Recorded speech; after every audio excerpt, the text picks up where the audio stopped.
Hey YouTube fam, it's Ty, just coming to you with a quick TTC update.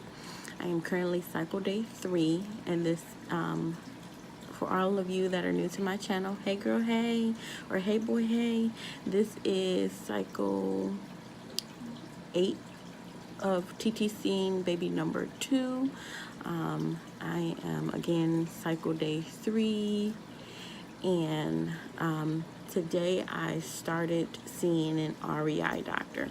So this is different for me because I've never seen an REI doctor before.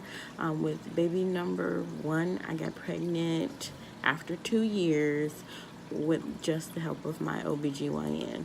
Now, most people don't go that long without seeing a fertility doctor, but me and my OBGYN are good friends. I've known her for as long. We work 2 floors apart, so I got to know her really well, and this time I decided to go the REI route because I wanted to be monitored, because I am getting a little older and I do not want to do another 2 or 3 years. And I know 2 years in the grand scheme of things are not a long time, but anybody that TTCs know it doesn't matter about the time. Any time without your little one is a really long time. So I saw my REI last cycle. I started with the REI doctor, and he pretty much said, like, well, you have PCOS. And he, again, is one of the doctors that I used to work with. So I immediately started to argue with him, like, no. My OBGYN said, no, you do not have PCOS. And so he immediately pointed out, like, you know, the obvious, like, have some weight gain, and I was probably insulin dependent. So he did me a 2-hour glucose, which in his face I passed with flying colors.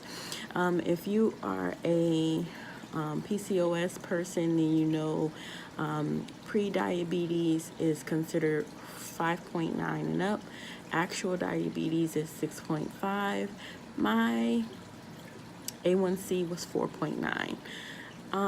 But not to kind of laugh in his face too hard, because today, cycle day 3, I went and got my ultrasound and did my blood work.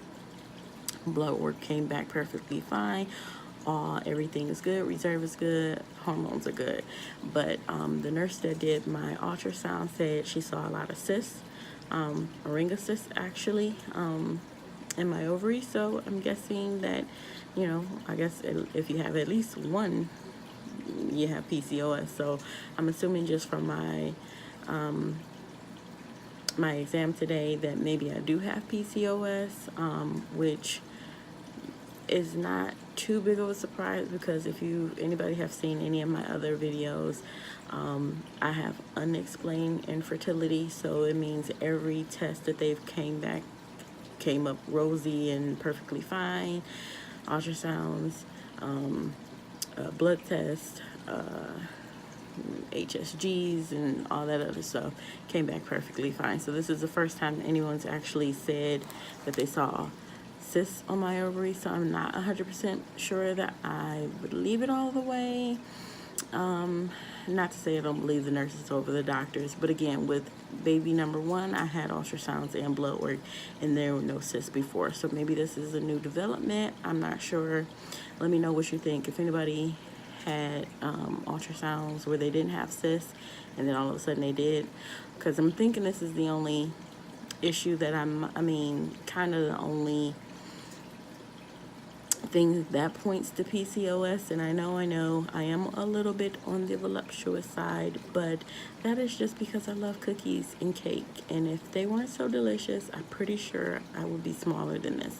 And when I actually put my mind to it, exercising, I lose weight like that. It's just that damn you, Mrs. Fields.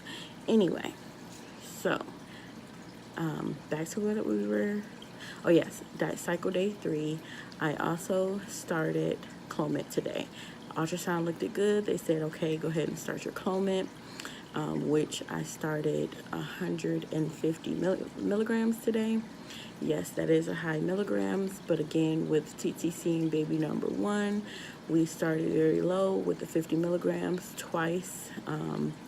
No, we did 50 milligrams once, then 100 milligrams twice, and the very last time I got pregnant with baby, it was 150 milligrams. So this time, last month, I had 100 milligrams. 100 milligrams didn't work, so I am here at 150. And anybody that has done Clomid knows that the side effects of Clomid, woosah, it's all for the better good, and for the baby, I will endure. But needless to say, these next few days to a week are going to be interesting, and I apologize to my husband in advance.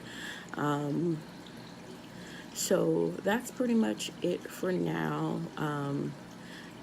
I will probably do another update on my 2-week wait, because it's pretty much nothing going on between that and then. What I plan to do different this time, I did BBTs and OPKs last time. I do not plan to do BBTs this time. I don't think, I'm still on the fence, because last time I did them, I did not really like the results. It was very stressful to kind of do BBTs, just for the simple fact of I get up in the middle of the night. Is there anybody else that gets up in the middle of the night that has done BBTs that it kind of has not affected? Because from what I've seen, and from the doctors that I've asked, and from the YouTube videos that I watch, you have to get at least 3 hours of sleep if you get up in the middle of the night. And unfortunately, that's not always possible for me. Like, my 3-year-old is completely potty trained, and she will wake up in the middle of the night and tell me she has to use the bathroom. Now, I could just wake my husband up, but once she wakes me up, then I have to go to the bathroom. So we're both up. I have to get her up, and then I get myself up. And it's not always like at 1 o'clock or 2 o'clock. It's usually at 3 or 4, and I get up completely at 5:30. So I would be like stressing, trying to lay there, get myself to go back to sleep so I can get my little 3 hours and take my temperature. So I don't think I'm gonna do it again, but just let me know if anybody else had any success with charting. That was my first time, so success with charting when you wake up in the middle of the night, if that's something that you do. Well, that is it for this update. I plan on doing another video very soon, actually a TTC tag, because I've been seeing some really interesting ones, and I kind of want to do one myself. So I will see you guys again sooner than that 2-week update, now that I think about it. Baby dust to everyone. Talk to you guys soon.